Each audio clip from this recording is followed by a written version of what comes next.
rempli de caméléons, vous allez voir. Donc le Scrum Master, un caméléon au service de tous. Donc on va commencer tranquillement. Donc du coup, comme d'habitude, on va remercier les sponsors, sans qui la conférence n'aurait pas pu avoir lieu. Et 2-3 mots sur moi. Bon, j'ai mis plein de trucs, mais on va pas tout voir. Donc je suis coach agile, donc j'accompagne les équipes dans la mise en place de l'approche agile, je fais de la formation, je fais de la facilitation. Et depuis 2 ans, je suis coach pro aussi, je fais de l'accompagnement plutôt orienté développement aussi bien personnel que professionnel. Et ça fait quand même quelques années que ce que j'ai mis là, je suis tombée dans la marmite de l'agile. Donc il y a bien longtemps, en 2008, quand j'étais encore développeur Java à l'époque. Donc voilà. Alors du coup, vous connaissez un peu plus sur moi, et vous, qui êtes-vous? Est-ce qu'il y a des Scrum Masters dans la salle? Ok. Est-ce qu'il y a des Scrum Masters qui se considèrent débutants? Intermédiaires? Des experts? Allez-y, n'ayez pas peur, vous êtes experts, c'est pas grave. Ok, donc vous êtes bien dans la bonne session, on va parler de Scrum Master pendant 45 minutes. Est-ce que je lance? Oui, c'est bon. Alors, donc pourquoi ce sujet déjà? C'est parce que tout simplement, ça fait longtemps qu'on parle de Scrum Master et d'Agile, et j'ai l'impression que le sujet ou le rôle, il est galvaudé, il est dénigré, il n'est pas bien compris, il est copié-collé, et voilà. C'est pour ça que je me suis dit qu'il faudrait peut-être faire quelque chose là-dessus. Alors, du coup, une question pour vous, qu'est-ce qu'un Scrum Master?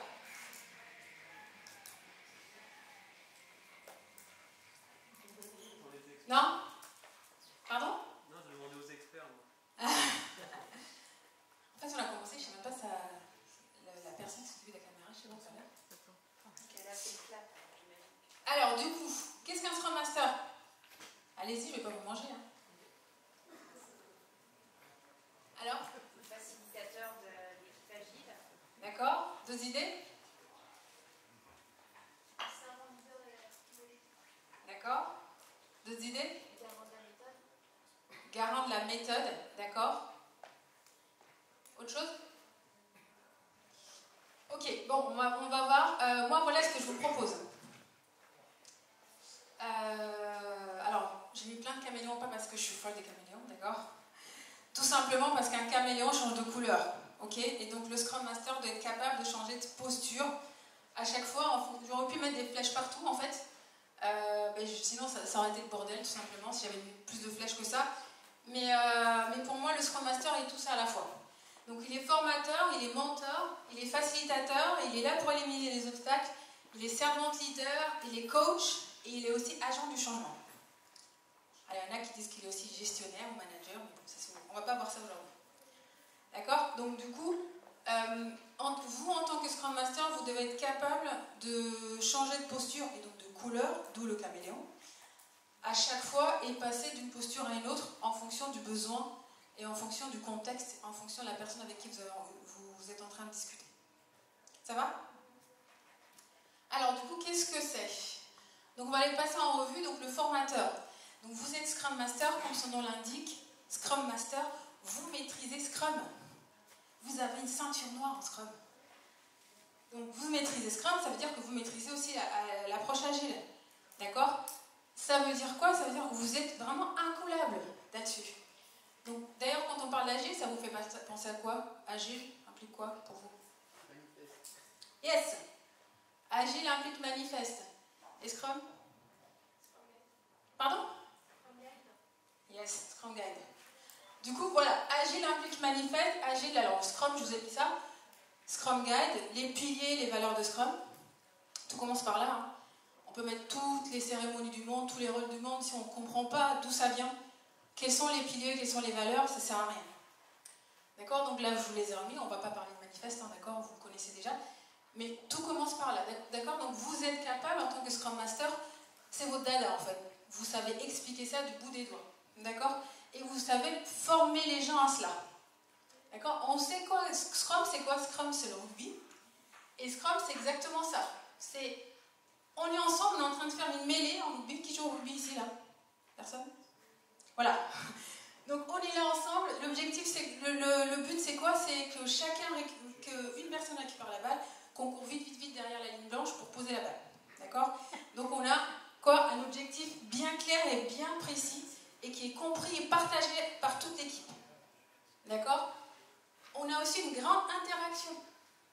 D'accord? On est vraiment collés les uns aux autres et on interagit fortement. Un dernier point, c'est quoi? On s'adapte continuellement à l'environnement. Si la mêlée pousse à droite, on pousse à droite. Si la mêlée pousse à droite et que vous poussez à gauche, il y a un souci, quoi. D'accord? Et donc ça, c'est exactement Scrum. Pourquoi je vous montre tout ça? C'est tout simplement, on ne va pas faire une formation sur Scrum. Hein. C'est juste pour vous montrer que dans votre posture de formateur, vous connaissez l'essence même de l'agile, l'essence même de Scrum, bien loin de les rôles, les cérémonies, les post-it, etc. C'est pas ça qu'on attend de vous en tant que Scrum Master. C'est vraiment dépasser ce qu'on voit, en guillemets, et aller chercher en profondeur pourquoi est-ce qu'on fait ça, ça vient d'où et ça correspond à quoi. Et bien évidemment, il faut qu'on arrête de parler de la méthode Scrum, hein, c'est bon. La méthode Scrum, Scrum c'est bien un cadre, c'est un framework, d'accord, qui a été inventé par Ken Schwaber et Jeff Sutherland. Si vous lisez le guide Scrum, il n'y a pas la méthode Scrum. Pour moi, Scrum c'est ça. Scrum c'est une petite graine. La graine c'est quoi pour moi? C'est le Scrum Guide. Vous avez le Scrum Guide, c'est votre petite graine. Et en fait, vous allez, en fonction de comment vous arrosez votre graine, elle va pousser, ou peut-être faner parce que vous ne l'arrosez pas. Et en fait, en fonction de comment vous en prenez soin, ça va vous donner un grand arbre avec plein de fleurs. Pourquoi? Parce qu'à chaque fois, en fait, à la fin de chaque rétrospective, vous mettez en place des actions, vous améliorez votre façon de travailler.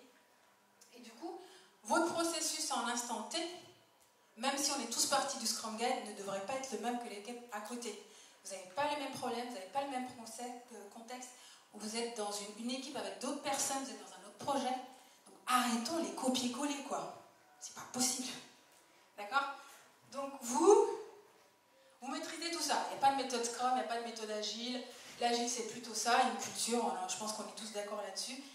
Et du coup, en tant que formateur, vous êtes coach, Scrum Master, vous êtes amené à former aussi bien l'équipe Scrum, mais aussi au-delà.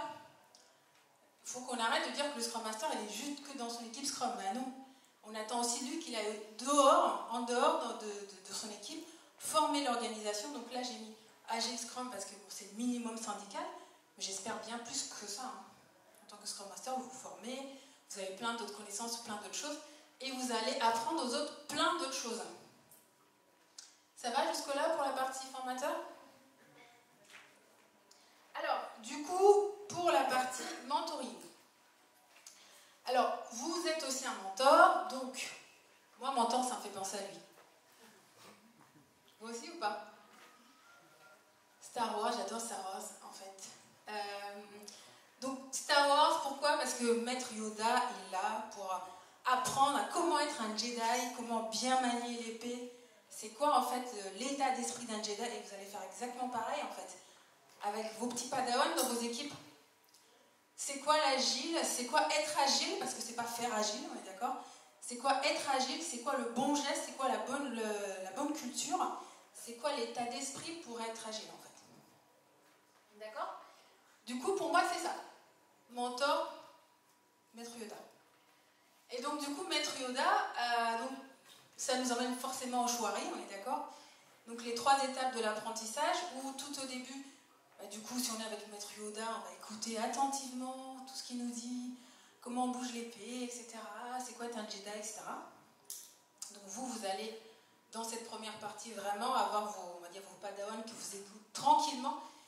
Et dans la deuxième partie, où ils vont un petit peu plus aller un peu plus en avant, ils vont plus comprendre ce que vous leur avez appris, les règles, mieux les intégrer, et commencer à se poser des questions. Et dans la troisième partie, dans le riz, là, ils ont complètement compris, ils transcendent les règles, ils sont même capables de les adapter.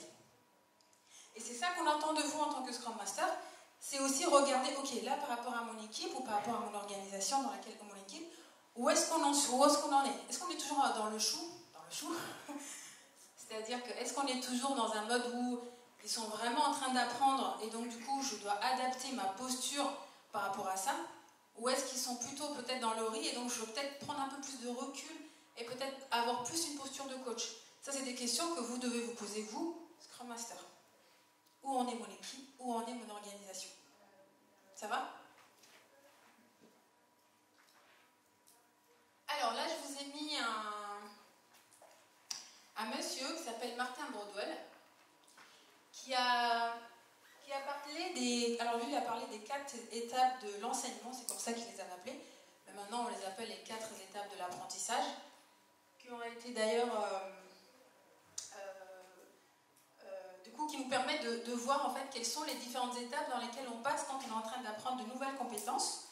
Donc on va commencer par la première partie tout en bas à droite, où on ne sait même pas qu'on ne connaît pas en fait. On est inconsciemment incompétent, d'accord? Et ensuite, deuxième étape, on comprend, on est conscient qu'on ne sait pas. Troisième étape, on est conscient qu'on sait, d'accord? Et la dernière étape, on sait et c'est de complètement intégrer en nous. C'est d'ailleurs comme quand on apprend à conduire en voiture, hein. Quand on est avec le moniteur, on est là à 9h15, à 10h10, etc. Donc on est plutôt... Bon, au début, on ne sait pas, d'accord? À un moment donné, on sait qu'on ne sait pas, donc on va aller s'inscrire au code. Hein. Code, permis de faire des heures de conduite. Ensuite, quand on a fait quelques heures, on sait qu'on sait, mais par contre, on est hyper frileux, on tient le volant comme ça, on n'ose pas trop bouger. Et à la fin, c'est bon, on peut conduire avec téléphone au volant, c'est pas bien. Se maquiller, faire plein de choses, parce qu'on est arrivé ici. C'est pareil. Là, je vais vous mettre pas mal d'outils par rapport au Scrum Master. C'est pareil, vous, c'est une grille de lecture pour vous. Où en est mon équipe? Où en est mon organisation? D'accord? Est-ce qu'ils sont vraiment ici, dans cette partie où, consciemment compétents, donc oui, ils savent comment ça marche, mais ils ont encore besoin de lâcher prise, on va dire? Ou est-ce qu'on est déjà arrivé là? Ça va? Alors, bien évidemment, on peut rajouter le choix dedans, hein, complètement, dans les trois parties. Alors, du coup, on dit mentor, mais mentor sur quoi? Parce que des fois, c'est un petit peu... On peut se poser la question, mentoring, formation, c'est quoi la différence? Mentoring, c'est vraiment penser à Maître Yoda qui va montrer le bon geste pour manier l'épée. Vous allez montrer, par exemple, au PO, c'est quoi le bon geste? C'est quoi être un vrai PO? C'est quoi son rôle? Ça veut dire quoi? Comment il va l'incarner tous les jours? Comment est-ce qu'il va faire pour partager sa vision? Comment est-ce qu'il va être ce super leader? Donc là, on est vraiment bien au-delà de la formation. D'accord? Là, je vous ai mis quelques exemples, mais il y en a pas mal. Hein. Apprendre à un PO à dire non. Comment il va faire concrètement pour l'équipe? Comment est-ce qu'on va découper des stories, par exemple? Comment faire pour savoir estimer en points? Oh là là! Avant, c'était en heures, maintenant, c'est en points. Enfin, il y a plein de sujets sur lesquels on a vraiment besoin de techniques venant de vous. Parce que je vous rappelle, vous êtes black belt, ceinture noire en Scrum, en Agile. Ça va? Ok, alors, facilitateur. Alors, quand on parle facilitateur, on pense le cadre, l'énergie, la motivation, les animateurs dans des camps de voyage, de vacances. Mais en fait, la facilitation, c'est bien au-delà, en fait. C'est pas uniquement animer des cérémonies. C'est bien au-delà. D'ailleurs, dans le Scrum Guide, ils disent pas que le Scrum Master doit forcément animer toutes les cérémonies, alors que dans l'habitude, on a toujours envie que ce soit le Scrum Master qui anime tout. Le Scrum Master doit s'assurer que la cérémonie ait lieu, et qu'elle a été efficace, et qu'elle s'est faite dans les règles de l'art de l'agile. Mais c'est pas lui qui doit être toujours là, à toujours animer. Là encore, c'est à vous, en tant que Scrum Master, de vous poser la question, est-ce que mes Padawan, mon équipe, ils sont dans quelle phase? Est-ce qu'ils sont dans le show? Donc dans le show, ils ont peut-être besoin que je sois encore là pour leur montrer comment faire, ou est-ce qu'ils sont dans le RI ou dans le A? Peut-être que si dans le A, dans ce cas, il faut peut-être que j'accompagne une personne dans l'équipe pour lui montrer comment faciliter, et peut-être que je serai plutôt là pour lui donner un feedback à la suite, à la fin de la cérémonie. Ça va? Et donc là, je vous ai mis pas mal des exemples. Donc facilitation de l'équipe au quotidien, facilitation de l'équipe comment faire pour insérer cette équipe dans une organisation qui n'est peut-être pas agile, comment faire pour qu'il y ait beaucoup de collaboration, de communication dans l'équipe, comment faire pour mettre en pratique, pour mettre en pratique donc du coup ce qu'on a dans le manifeste, hein, parce que le manifeste c'est des valeurs, des principes, etc. Mais si on veut aller de l'avant, qu'est-ce qu'on fait concrètement? Comment faire pour que l'équipe atteigne ses objectifs de sprint? Tout ça, vous en tant que Scrum Master, vous êtes là pour vous assurer de tout cela. Et bien évidemment, si vous êtes facilitateur, donc vous allez aussi bien évidemment faciliter des ateliers. Et pour ça, donc ça, juste après, et pour ça, vous avez besoin d'outils comme le 7P. Qui connaît le 7P? Alors, les 7P, c'est un outil, c'est juste Mandatory, de chez Mandatory. Vous n'allez pas faciliter un atelier sans ça, sinon vous allez juste mourir. Donc je vous laisserai voir un peu plus en détail, mais ce qui est important dans cet outil, c'est vraiment de se poser la question, si je vais animer, faciliter cet atelier, pourquoi est-ce qu'il y a cet atelier? L'objectif, qui est-ce qui est invité? À la suite de cet atelier, on sera content si on a quoi? C'est quoi notre produit? Est-ce qu'on a besoin de faire des préparations avant d'arriver? C'est quoi la partie logistique? D'accord? La grande salle, les boissons, les gâteaux, les bonbons, enfin bref. Est-ce qu'il y a des risques? D'accord? Et du coup, la partie process, c'est ok, j'ai toutes ces infos, je suis un super facilitateur, je vais aller imaginer les différents ateliers que je vais mettre en place pour atteindre l'objectif qui est fixé ici. Ok? Alors, je vous dis tout ça, mais la facilitation, c'est un métier. Hein. On n'attend pas à ce que vous, au Scrum Master, vous ayez un diplôme de facilitateur, mais là, je vous donne quelques pistes. Et donc, du coup, ne vous mettez pas non plus la pression, mais ce qui est super important, c'est que vous, en tant que Scrum Master, on entend plus de vous, et pas seulement animer des cérémonies, quoi. C'est vraiment la facilitation de l'équipe au quotidien. Donc ça, c'est important. Alors là, je vous ai mis quelques comportements de participants en réunion, qui sont un petit peu embêtants, ou en atelier, ou ce que vous voulez. Les dictateurs, les têtus, les bavards, les timides, les parasites, les rêveurs et les opposants. C'est pareil, vous êtes un super facilitateur, vous avez un œil de lynx, vous voyez ça. La personne que vous avez timide, vous allez explicitement vous lui donner la parole. Olivia, qu'est-ce que tu en penses par rapport à ce que je viens de dire? Parce que j'ai remarqué qu'Olivia, peut-être, elle ne parlait pas beaucoup. Par contre, Philippe, si Philippe est têtu, je lui dis, bon, bah, Philippe, c'est pas grave, on verra après à la réunion, peut-être qu'on pourra en parler. Et donc, c'est à vous aussi de canaliser les gens et de vous remarquer à quel type de personne vous êtes en train de parler et pouvoir, en fait, avoir le comportement adéquat par rapport à cette personne-là. Alors, du coup, un dernier truc important pour la partie facilitation, ça vous parle? Alain Cardon, super coach, qui a parlé de ça, des rôles délégués, et qui a montré que si vous voulez faciliter un atelier comme il faut, vous ne pouvez pas endosser tous ces rôles tout seul, c'est pas possible. Vous ne pouvez pas être en même temps facilitateur, leader réveilleur, cadenceur, méta-observateur et pouce-décision. Ça ne marchera pas. D'accord? Et donc, du coup, qu'est-ce qu'il a dit? Il a dit que dans un atelier, pour que ça marche bien, atelier, réunion, on a besoin d'une personne qui va nous expliquer pourquoi est-ce qu'on est là. Donc, c'est le leader réveilleur. Je vous ai invité, mesdames et messieurs, parce qu'on a telle problématique, ou parce que, etc., etc. Le leader réveilleur va, bien évidemment, s'appuyer sur le facilitateur pour animer l'atelier. Donc vous êtes responsable du cadre, de l'énergie, de ce qui se passe dans la salle, des interactions, etc. Mais le facilitateur tout seul, ça ne marchera pas. Il a besoin du cadenceur qui va lui dire, on a 2 heures de réunion, attention, on a 5 minutes, on a déjà dépassé, on a déjà fait 30 minutes, il nous reste un quart d'heure, etc. Bien évidemment, le cadenceur ne va pas dire, va pas se taire et attendre 5 minutes. Ah bah tiens, il ne nous reste plus que 5 minutes. Bon, super, merci le cadenceur. Donc c'est vraiment quelqu'un qui va donner des temps forts pendant la réunion. Ensuite, on a le point de décision qui est vraiment là pour qu'on prenne une décision, qu'on arrête de faire des ateliers ou des réunions qui ne servent à rien. Parce que des fois, on fait des choses à la fin. Ok, qu'est-ce qu'on a pris comme décision? On ne sait pas trop. Donc le pouce décision, il est toujours là pour nous rappeler. N'oubliez pas, on était là comme objectif tel, on vient de dire telle chose, est-ce qu'on prend une décision, oui ou non? Quelle est cette décision? Etc.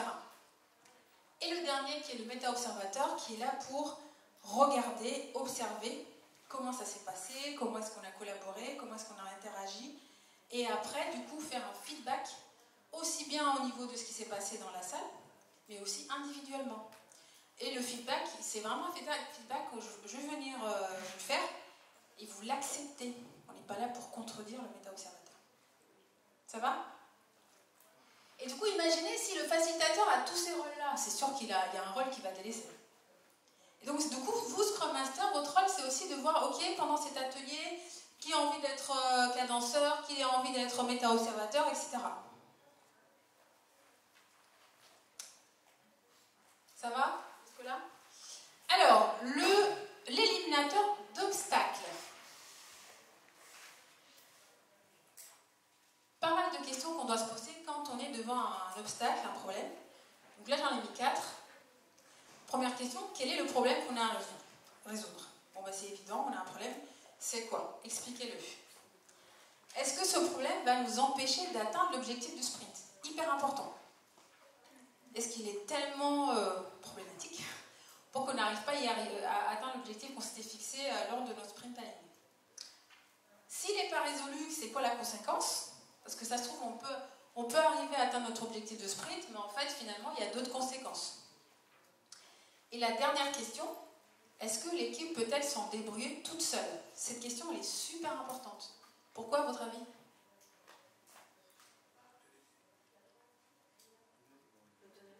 Yes! À cause de ça, notre organisation, l'autonomie. Parce que vous, en tant que Scrum Master, votre rôle, c'est amener l'équipe vers l'autonomie. Et donc, du coup, si l'équipe peut s'en débrouiller toute seule, la question qu'on peut se poser, c'est est-ce qu'il faut que je m'en mêle, moi, Scrum Master, ou est-ce que je les laisse faire? Pourquoi? Parce que si à chaque fois que quelqu'un crie « Au secours, hop, Superman arrive », ils vont jamais être autonomes, ça ne marchera pas. Ils vont être comme ça. « Au secours, Superman, où est ma béquille ?» Et vous, votre objectif, c'est d'être, peut-être au début, vous êtes à 100% Scrum Master, parce que c'est le début, il commence, etc. Mais au fur et à mesure, vous allez peut-être diminuer le temps que vous allez passer sur ce rôle-là, parce que l'équipe prend de la maturité au fur et à mesure qu'on avance dans le projet. Et donc, c'est hyper important de se poser la question, est-ce qu'ils peuvent s'en sortir sans moi? S'ils peuvent s'en sortir, ok, bah, très bien. Et pareil, comment est-ce qu'on va résoudre un problème? Il faut qu'on fasse attention à ne pas résoudre le symptôme, quoi. Et du coup, là, donc là, je vous ai mis les 5 pourquoi, mais il y a plein d'autres façons de faire pour trouver la cause racine. Et être sûr que du coup, on va vraiment corriger le vrai problème. J'ai ma voiture qui fuit, au niveau, je sais pas, il y a de l'huile qui fuit, donc qu'est-ce que je fais? Bah tiens, je vais aller fermer le trou. Est-ce que c'est la bonne solution ou c'est plutôt pour me poser la question, pourquoi est-ce qu'il y a de l'huile qui fuit, et donc aller remonter peut-être jusqu'au problème qui est dans le moteur, parce que si je ferme juste le trou, bah le problème il est toujours là, il n'est pas traité.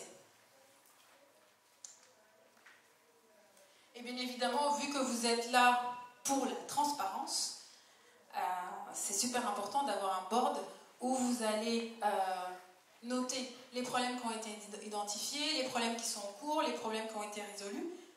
C'est super important dans les valeurs Scrum. C'est quoi les valeurs Scrum d'ailleurs? On les avait juste avant. Force, focus, ouverture, respect, courage, engagement. Force. D'accord? Et donc du coup, qu'est-ce qu'on veut? On veut la transparence, on veut voir qu'est-ce qu'on a à faire, où est-ce qu'on en est, quelles sont nos problématiques. Donc vous, en tant que Scrum Master qui êtes responsable de ce backlog à problème, c'est super important aussi que vous le fassiez, que vous le montriez et que tout le monde soit au courant de ce qui se passe. Encore une fois, vous êtes responsable du backlog, ça ne veut pas dire que vous pouvez résoudre tous les problèmes tout seul. Hein. Vous n'êtes pas non plus Superman. Alors, j'avance. Alors, le servant leader. Bon, servant leader, on l'entend partout, ce mot, servant leader. Donc, vous êtes leader au service de. D'accord? Donc, on est d'accord, on est bien loin de commander un contrôle, c'est pas ça le problème. Mais la question, c'est attention à servir sans devenir serviteur. C'est super important. Je suis là pour faire en sorte que vous travaillez de façon efficace, mais je ne suis pas là pour être votre serviteur, quoi. C'est important. Et donc, du coup, c'est quoi son objectif du Scrum Master? C'est donc servir les autres avant soi-même. Donc, aider l'équipe à aller dans le sens des piliers valeurs Scrum, faire en sorte d'encourager le travail en équipe, augmenter l'engagement personnel, etc., etc. Et donc, dans ce cadre-là, on va promouvoir tout ce qu'on connaît, hein, l'auto-organisation, la confiance, la transparence, l'empathie, etc. Et notre objectif, c'est vraiment, en tant que Scrum Master, c'est faire grandir les personnes individuellement, mais aussi faire grandir l'équipe. Parce qu'on dit toujours qu'en équipe Scrum, 1 plus 1 égale 3.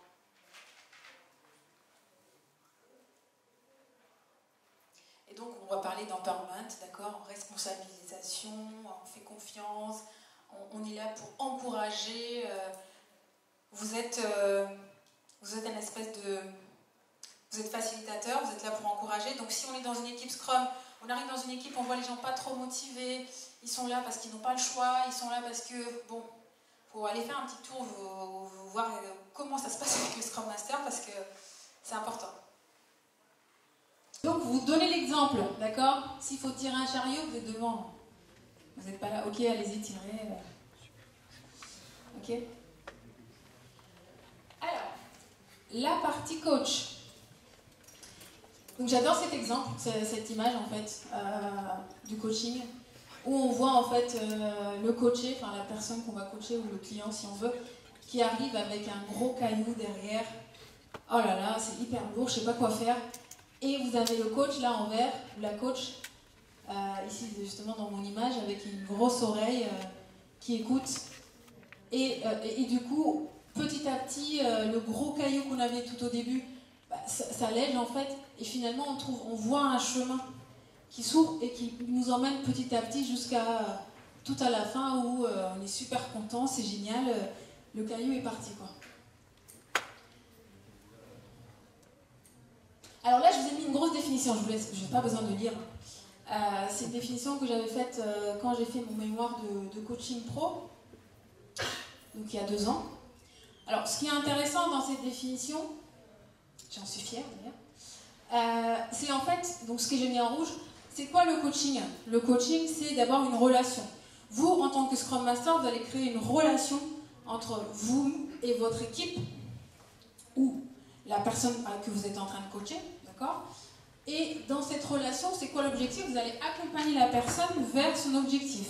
C'est pas vous qui connaissez l'objectif de la personne, d'accord? Ou de l'équipe.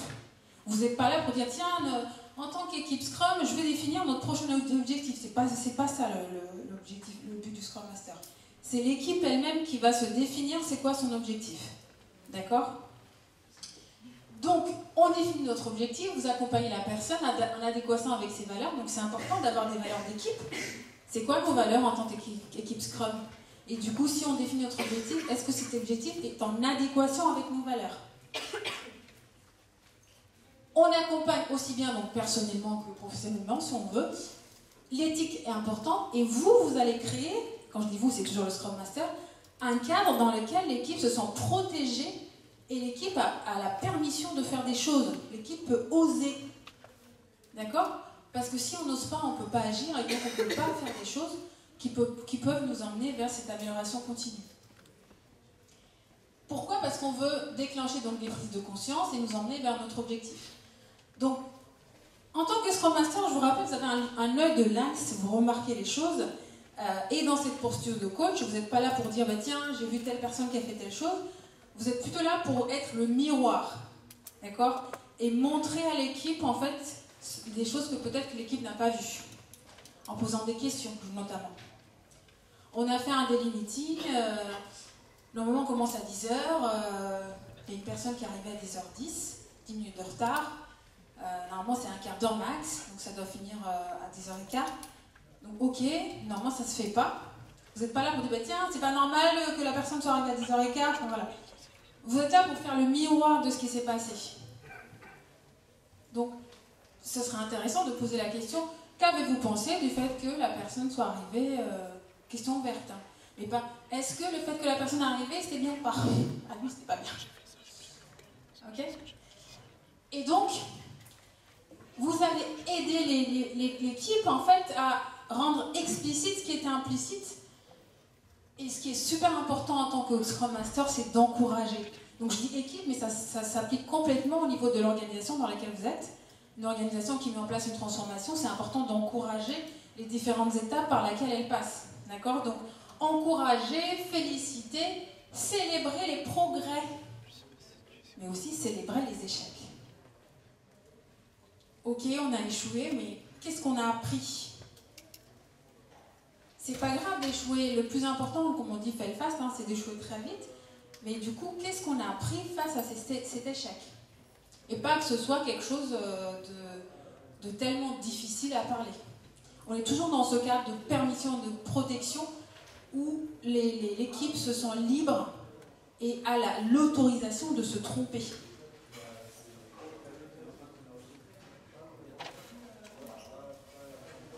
Alors, du coup, là, je vous ai mis... Non, j'ai appelé trop vite. Et lui, ça vous parle ou pas? Yes! C'est ça, Simon Sinek. Donc, il parle de 3 parties. Tout commence par le pourquoi, le comment et le quoi. Alors, du coup, vous êtes dans votre posture de coach. C'est super important qu'on se pose la question, pourquoi est-ce qu'on veut aller sur l'agile, Scrum, parce que vous êtes Scrum Master. Alors, pourquoi j'ai voulu mettre en vert, j'aurais dû mettre une autre couleur. Pas pourquoi en un seul mot, mais pourquoi. Pas pourquoi, mais pourquoi. Pour quel résultat? C'est quoi notre futur désiré? Pour quelle destination? D'accord? Et du coup, quand on a répondu à cette première question, on va s'appuyer sur les valeurs et les principes agiles, culture agile, pour appeler, réfléchir ensemble, qu'est-ce qu'on met en pratique, quel framework, quel outil, etc. Moi, j'ai envie de dire, un framework, c'est vraiment la dernière question qu'on va se poser, quoi. Malheureusement, on a toujours l'habitude de faire dans l'autre sens. On commence, ok, on veut mettre dans le digital échelle, safe, ok, très bien, très bien, très bien. Alors qu'on devrait commencer par là. Et peut-être même créer notre framework qui nous correspond par rapport à notre problématique, par rapport à notre contexte. Être agile ne veut pas dire forcément Scrum Guide, Scrum, etc. Il y a plein d'autres façons de faire. Et peut-être qu'en se posant les questions dans le bon sens, on va mettre en pratique des choses qui vont nous correspondre. Et c'est peut-être pas Scrum, et c'est très bien. Le plus important, c'est de respecter les valeurs et les principes agiles.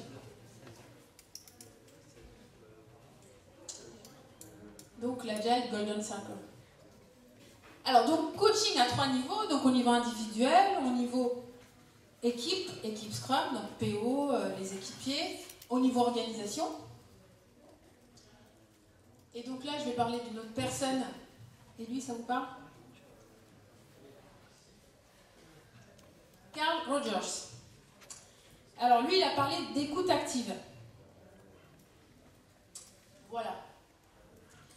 Alors, qu'est-ce qu'il dit? En tant que Scrum Master, vous devez être disponible à 1000% quand une personne vient vous parler. Alors, une personne, ou plusieurs personnes.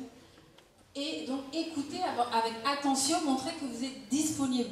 Vous êtes là, ancré, vous êtes écouté. J'écoute tout ce que tu me dis, j'accueille. D'accord? Mais c'est pas, bon, ben, parle-moi, moi en même temps, je suis en train d'avoir un mail.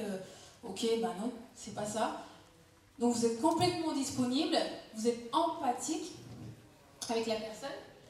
Et surtout, la personne sait que quand, en venant vous parler, il est complètement dans un climat de confidentialité, de non-jugement et de bienveillance. Je peux vous dire quelque chose en tant que Scrum Master et pas me dire que tiens, le Scrum Master va répéter si j'ai pas envie. Enfin, c'est pas l'objectif. D'accord? Et je suis pas là en tant que Scrum Master aussi de juger. C'est pas l'objectif. Donc, écoute active implique j'écoute, je pose des questions ouvertes. Donc le fameux QOQCP, je peux reformuler. Donc la reformulation, il faut faire très attention. C'est pas pour montrer en fait que moi j'ai compris. Entre guillemets, on s'en fout que j'ai compris en tant que Scrum Master. C'est pour montrer à la personne, est-ce que ce que tu as dit, est-ce que ce que je te dis, c'est bien ce que toi tu as dit?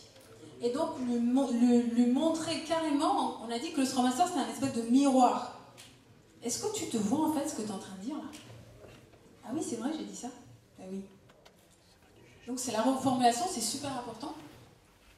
Donc vous n'êtes pas là pour interpréter, vous n'êtes pas sachant. On n'interrompt pas, on pratique des silences, c'est important. Des fois les silences on dit mince, la personne le dirait, mais en fait la personne est en train de cogiter, tout simplement. Ce que je dis là, ça se fait aussi bien en mode coaching individuel, mais aussi coaching collectif. Hein. On n'est pas là non plus pour interpréter, poser des questions ouvertes, etc. C'est pareil. Et le non-verbal est hyper important. Si on est en train de discuter et que je hoche la tête et que je fais des choses comme ça, etc., c'est très important que je suis juste là.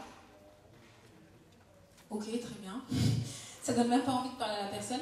Donc du coup, le non-verbal, il ne faut surtout pas le négliger. Hyper important. Donc vous êtes dans votre posture basse. Alors, je reviens sur la première valeur du manifeste agile, les individus et leur interaction plus que les processus et les outils. C'est bien plus que, hein, c'est pas plutôt que, c'est pas, je sais pas, les gens plutôt que, non, c'est pas ça, c'est bien plus que. Et là, j'aimerais vous parler de lui. Vous connaissez pas? Tuckman. Peut-être que vous connaissez mieux. Et qui a dit que, du coup, il y a différentes étapes dans la formation des équipes. Lorsqu'on forme une équipe, on a déjà une première partie qui est l'étape forming. Là, on est en train de former l'équipe. On ne se connaît pas forcément tous. Ensuite, bon, vu qu'on ne se connaît pas, on n'a pas les mêmes caractères. Donc, il va y avoir peut-être des petites frictions. Donc, on va être dans l'étape storming, là. Un peu de tempête. Ensuite, la tempête, on va mettre en place des règles. Donc, on va arriver dans l'étape norming. On normalise des choses. On met en place, je sais pas moi, des règles comme comment est-ce qu'on fait pour décider, comment est-ce qu'on fait pour, je sais pas, qu'est-ce qui se passe si quelqu'un avait dit de faire qu'il faisait quelque chose qu'il n'a pas fait, enfin plein de choses. Ensuite, quand on a mis en place nos règles, on va arriver dans l'étape performing. Là, on va vraiment performer en tant qu'équipe. Et après, si peut-être que l'équipe est dissoute, on arrive dans l'étape adjourning. Donc là, c'est pareil. En tant que Scrum Master, quand vous voyez qu'il y a par exemple des frictions dans l'équipe, il faut se poser la question, est-ce qu'on n'est peut-être pas dans un storming là? Du coup, si on est dans un storming, est-ce qu'on ne devrait peut-être pas se poser des questions? Il y a peut-être des règles qui nous manquent. Il y a peut-être des choses qui manquent dans notre façon de fonctionner ensemble. Et donc, du coup, se poser la question de qu'est-ce qu'on mettrait en place pour partir de cet état storming vers l'état norming, pour arriver justement vers le performing. Encore une fois, je vous montre cet outil parce que, en fait, vous vous rendez compte peut-être qu'en tant que Scrum Master, vous passez 120% de votre temps à analyser tout le temps, en fait. Vous faites que ça. Qu'est-ce qui se passe dans mon équipe? Qu'est-ce que je vois? Les interactions. Est-ce que les gens collaborent bien? Est-ce qu'ils interagissent bien? Est-ce qu'on est là? Est-ce qu'on est dans le Shouari? Où est-ce qu'on en est? Dans le modèle de Tuckman, où est-ce qu'on en est? Etc., etc. Pour à chaque fois, vous poser la question, qu'est-ce qu'on fait pour avancer et être encore plus efficace?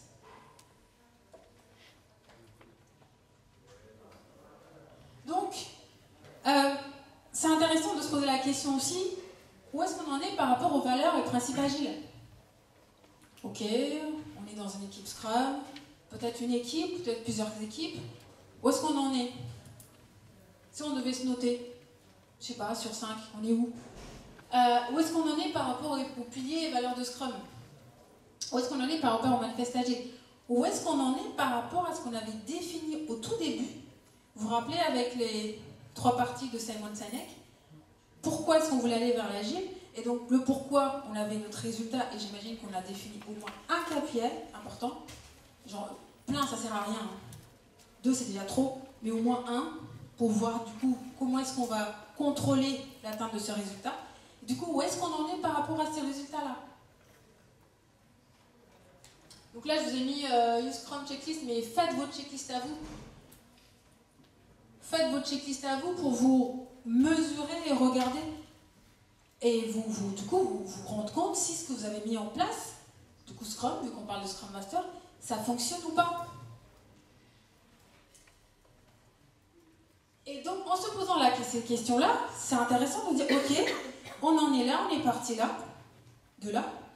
quelle serait notre prochaine étape? Quelle serait notre N+1? Pas besoin de penser aux 50 millions d'étapes, hein, mais vraiment la prochaine N+1. C'est quoi? Donc là, c'était juste pour... donc ça, c'est ce qu'on avait au début, mais juste pour insister sur le fait que vous accompagnez dans cette posture de coach, vous accompagnez, vous n'êtes pas là pour pousser les gens à monter, vous êtes vraiment à côté de la personne. D'accord? Donc là, c'est pareil, comme la facilitation, c'est un vrai métier. Bon, ok, on n'a pas besoin, on dit que tous les Scrum Masters ne sont pas coachs professionnels, même tous les coachs âgés ne sont pas coachs professionnels, il faut le dire. Donc on n'attend pas de vous que vous soyez les super coachs du monde, mais c'est important que vous vous renseigniez et que vous vous posez la question, comment est-ce que je vais faire pour pouvoir en fait avoir cette posture? Parce que c'est en étant dans cette posture que vous allez prendre un peu plus de recul par rapport à votre équipe, leur donner un peu plus d'autonomie et pouvoir en fait les aider à avancer tout seuls sans vous. Vous n'êtes pas, vous rappelez, le super-héros ou la béquille. Alors, l'agent du changement, il a... Oui? Non? Cotter. Alors, Cotter qui a parlé des 8 étapes lorsqu'on est on veut mettre en place un changement. Et donc, on commence par créer l'urgence, ensuite on forme une coalition puissante, donc une petite équipe qui va amorcer ce changement. C'est important, quand on veut changer, de créer une vision. Pourquoi, où est-ce qu'on va? Pouvoir la communiquer, inciter à l'action, et surtout, cette action nous permet d'aller vers des quick wins.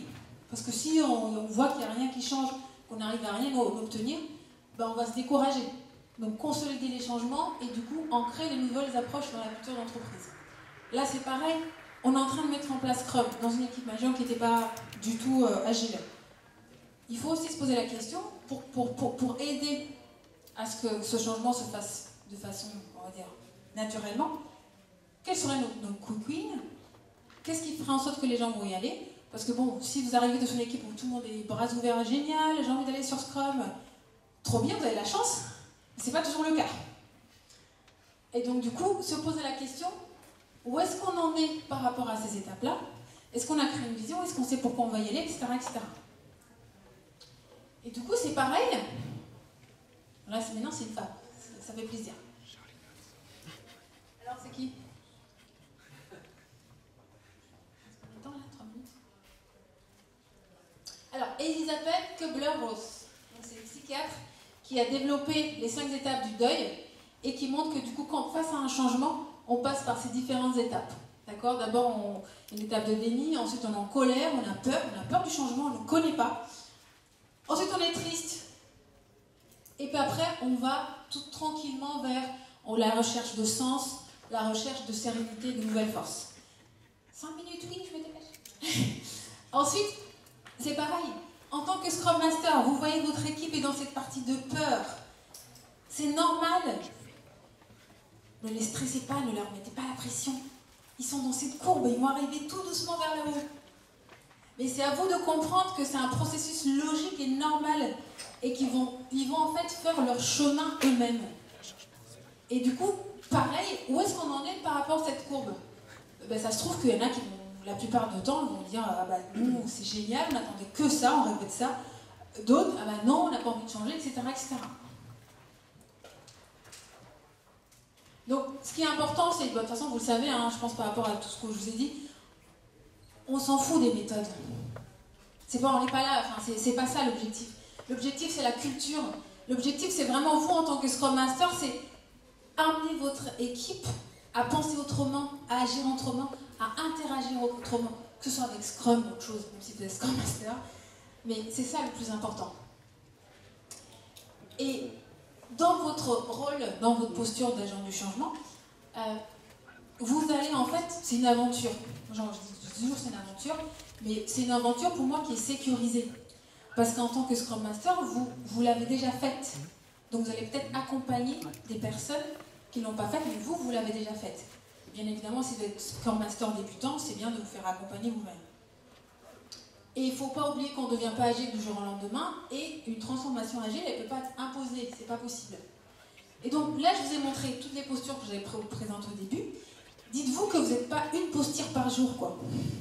Vous êtes peut-être les 8 à la seconde près, enfin j'exagère, mais vous allez passer d'une posture à une autre en fonction de la situation, du contexte, du besoin, de la maturité de l'équipe, des interlocuteurs, du sujet à traiter, etc., etc. Mais ne vous focalisez pas sur « Bon, ben, je suis Scrum Master, je m'arrête dans mon équipe, je suis co-facilitateur. » Bah non, c'est pas ça. Le Scrum Master est bien beaucoup plus que ça. Donc là, je vous avais mis 2 exemples rapidement, parce qu'il ne me reste plus de temps. Imaginons qu'on a un problème de collaboration dans l'équipe. Et donc, du coup, on va peut-être faire une atelier de prise de conscience pour, du coup, vous l'avez remarqué, œil de lynx, vous l'avez vu. On fait un atelier pour que les gens dans l'équipe le remarquent. Ok ? Posture de facilitateur. Dans votre posture de coach, vous allez questionner l'équipe. Et ensuite, à la suite de cet atelier, on va peut-être définir des actions. Imaginons qu'on est en train de mettre des actions et qu'en fait, finalement, on rencontre des obstacles. Et du coup, là, c'est plutôt la posture d'éliminateur d'obstacles qui rentre en jeu. Un autre exemple, on est en train de faire une transformation agile de l'organisation. Donc, on va créer notre backlog de transformation. Quand on ne transforme pas comme ça, il faut bien avoir un socle, où est-ce qu'on va. Il va falloir former les gens, donc posture de formateur, et surtout accompagner ces nouveaux rôles, le PO, les équipiers, etc. Donc là, vous êtes plutôt dans la partie mentoring. Là, c'est des exemples rapides, mais juste pour vous montrer que dans une seule journée ou dans votre quotidien, vous changez de posture à l'autre à chaque fois. Et c'est à vous d'en avoir conscience et de savoir que, par exemple, là, si je suis dans une posture de coach, je suis dans un environnement de confidentialité, de non-jugement, de bienveillance, et la personne a besoin que je l'écoute. Et que la personne a peut-être besoin d'empathie et d'être rassurée. Alors, juste une slide juste pour qu'on soit d'accord. Hein. 2 minutes. Il n'est pas un chef, il ou elle, pas un manager, pas un superman, pas un superwoman, pas un policier, pas une secrétaire, pas une script, pas un administrateur d'outils. Des fois, on va en délit. On est là, on fait le délit et tout le monde regarde le Scrum Master. Oh mon Dieu, le chef de l'équipe. C'est pas ça. Il n'est pas le manager, il n'est pas là. Ah bah tiens, j'ai un souci, vite, Scrum Master et moi. Superman. Le policier, tiens, j'ai pas mis à jour mes temps consommés. Oh là là, je vais avoir une amende. C'est Scrum Master qui va bien me donner une amende. Dans les réunions, il n'est pas là pour prendre toutes les notes. Hein. C'est pas le script. Et j'ai un problème Jira. Vite, j'appelle Scrum Master. Alors, à remporter. Quelques trucs à remporter en fait. Donc moi je dis toujours, revenez aux origines. Le manifeste, le Scrum Guide, Scrum Master, Scrum Guide, et arrêtons de faire des copier-coller. Je ne vais pas faire exactement comme le Scrum Master qui est à côté parce qu'on n'est pas dans les mêmes contextes. D'accord ? Et arrêtons de dénigrer le rôle de Scrum Master par rapport au rôle de coach agile. Ok, je suis coach agile, mais moi je l'ai quand même. Pour moi, le Scrum Master vaut beaucoup plus que ça. Enfin, par rapport à ce qu'on en croit, par rapport à ce que je viens de vous montrer, j'espère que vous avez compris que c'est un rôle pas facile du tout. Et il faut passer notre temps à nous questionner. Questionnons-nous nous-mêmes, questionnons-nous ensemble, en intervision ou en supervision. Et n'oubliez pas que le Scrum Master, c'est un super caméléon qui change de couleur. Et ces couleurs, c'est vraiment au service aussi bien de votre équipe que de votre organisation. Et puis lancez-vous, expérimentez, PDCA, et puis voilà. Et puis voilà.